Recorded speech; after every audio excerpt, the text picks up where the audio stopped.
الحمدللہ، جس کی مدح تک بولنے والوں کی رسائی نہیں، جس کی نعمتوں کو گننے والے گن نہیں سکتے، نہ کوشش کرنے والے اس کا حق ادا کر سکتے ہیں، نہ بلند پرواز ہمتیں اسے پا سکتی ہیں، اور نہ عقل و فہم کی گہرائیاں اس کی تہ تک پہنچ سکتی ہیں۔ اس کے کمال ذات کی کوئی حد معین نہیں، نہ اس کے لیے کوئی توصیفی الفاظ ہے، نہ اس کی ابتدا کے لیے کوئی وقت ہے جسے شمار میں لایا جا سکے، نہ اس کی کوئی مدت ہے جو کہیں پر ختم ہو جائے۔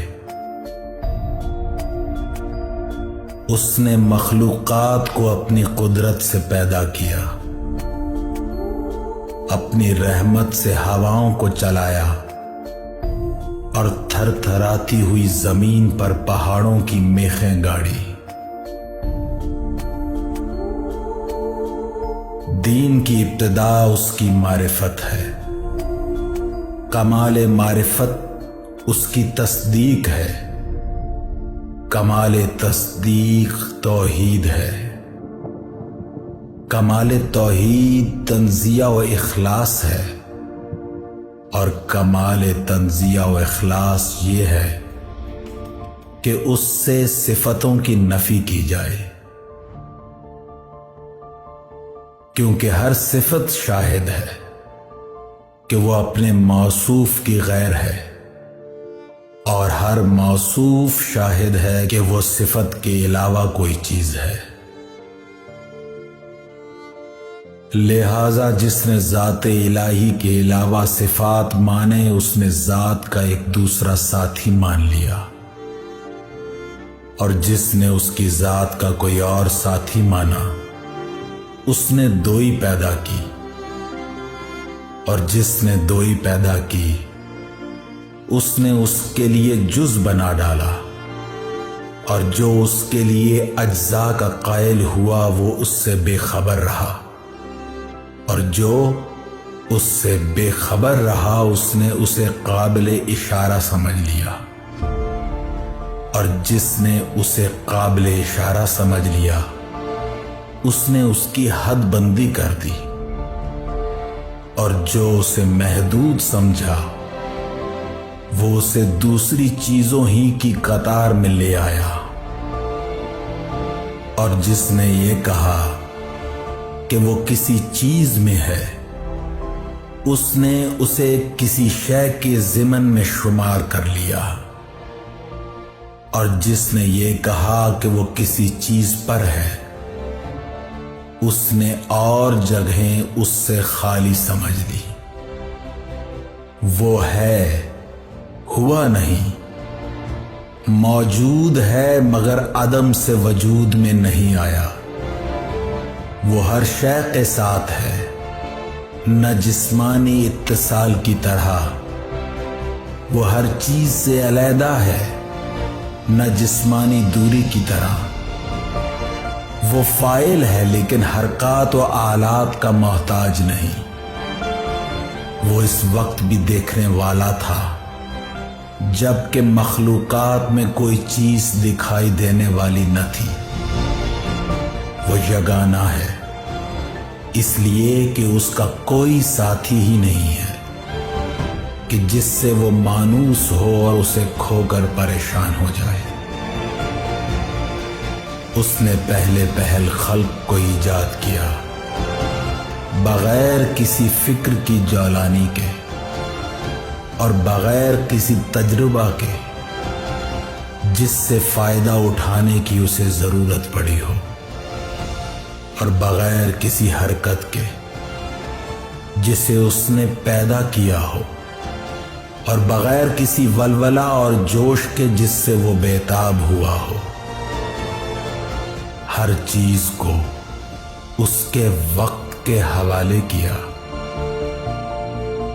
بے جوڑ چیزوں میں توازن و ہم آہنگی پیدا کی،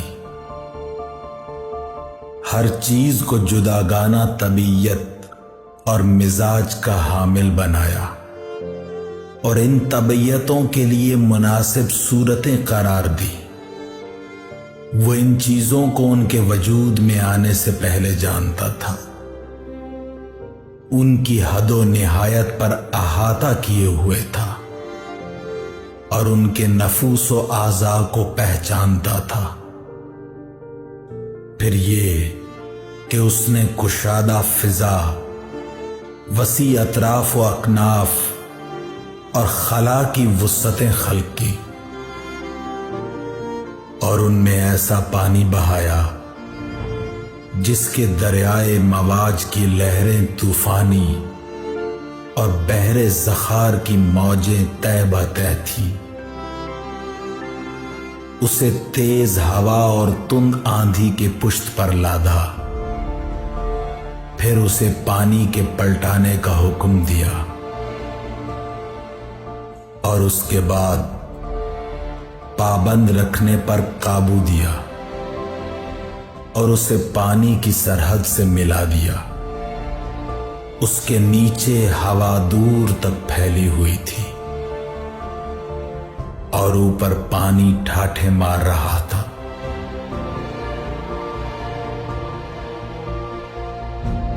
پھر اللہ سبحانہ نے اس پانی کے اندر ایک ہوا خلق کی جس کا چلنا بانجھ تھا اور اسے اس کے مرکز پر قرار دیا، اس کے جھونکے تیز کر دیے اور اس کے چلنے کی جگہ دور دراز تک پھیلا دی۔ پھر اس ہوا کو مامور کیا کہ وہ پانی کے ذخیرے کو تھپیڑے دے اور بحر بے کراں کی موجوں کو اچھالے۔ اس ہوا نے پانی کو یوں مت دیا جس طرح دہی کے مشکیزے کو مت دیا جاتا ہے، اور اسے دھکیلتی ہوئی تیزی سے چلی جس طرح خالی فضا میں چلتی ہے، اور پانی کی ابتدائی حصے کو آخری حصے پر اور ٹھہرے ہوئے کو چلتے ہوئے پانی پر پلٹانے لگی، یہاں تک کہ اس متلاطم پانی کی سطح بلند ہو گئی اور وہ تہ بتہ پانی جھاگ دینے لگا۔ اللہ نے وہ جھاگ کھلی ہوا اور کشادہ فضا کی طرف اٹھائی اور اس سے 7 آسمان پیدا کیے۔ نیچے والے آسمان کو رکی ہوئی موج کی طرح بنایا اور اوپر والے آسمان کو محفوظ چھت اور بلند عمارت کی صورت میں اس طرح قائم کیا کہ نہ ستونوں کے سہارے کی حاجت تھی، نہ بندھنوں سے جوڑنے کی ضرورت۔ پھر ان کو ستاروں کی سج دھج اور روشن تاروں کی چمک دمک سے آراستہ کیا، ان میں زوپاش چراغ اور جگمگاتا چاند رواں کیا جو گھومنے والے فلک، چلتی پھرتی چھت اور جنبش کھانے والی لوح میں ہے۔ پھر خدا وند عالم نے بلند آسمانوں کے درمیان شگاف پیدا کیے اور ان کی وسعتوں کو طرح طرح کے فرشتوں سے بھر دیا، کچھ ان میں سربسجود جو رکوع نہیں کرتے، کچھ رکوع میں ہیں جو سیدھے نہیں ہوتے،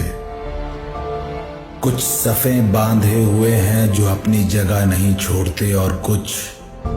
پاکیزگی بیان کر رہے ہیں جو اکتاتے نہیں۔ نہ ان کی عقلوں میں بھول چوک پیدا ہوتی ہے، نہ ان کی آنکھوں میں نیند آتی ہے، نہ ان کے بدنوں میں سستی و کاہلی آتی ہے، اور نہ ان پر نسیان کی غفلت طاری ہوتی ہے۔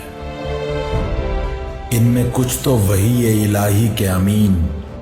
اس کے رسولوں کی طرف پیغام رسانی کے لیے زبان حق اور اس کے قطعی فیصلوں اور فرمانوں کو لے کر آنے جانے والے ہیں۔ کچھ اس کے بندوں کے نگہبان اور جنت کے دروازوں کے پاسبان ہیں۔ کچھ وہ ہیں جن کے قدم زمین کی تہ میں جمے ہوئے ہیں اور ان کے پہلو اطراف عالم سے بھی آگے بڑھ گئے ہیں۔ ان کے شانے عرش کے پایوں سے میل کھاتے ہیں۔ عرش کے سامنے ان کی آنکھیں جھکی ہوئی ہیں اور اس کے نیچے اپنے پروں میں لپٹے ہوئے ہیں، اور ان میں اور دوسری مخلوق میں عزت کے حجاب ہیں اور قدرت کے سرا پردے حائل ہیں۔ وہ شکل و صورت کے ساتھ اپنے رب کا تصور نہیں کرتے، نہ اس پر مخلوق کی صفتیں طاری کرتے ہیں، نہ اسے محل و مکان میں گھرا ہوا سمجھتے ہیں، نہ اشباہ و نظائر سے اس کی طرف اشارہ کرتے ہیں۔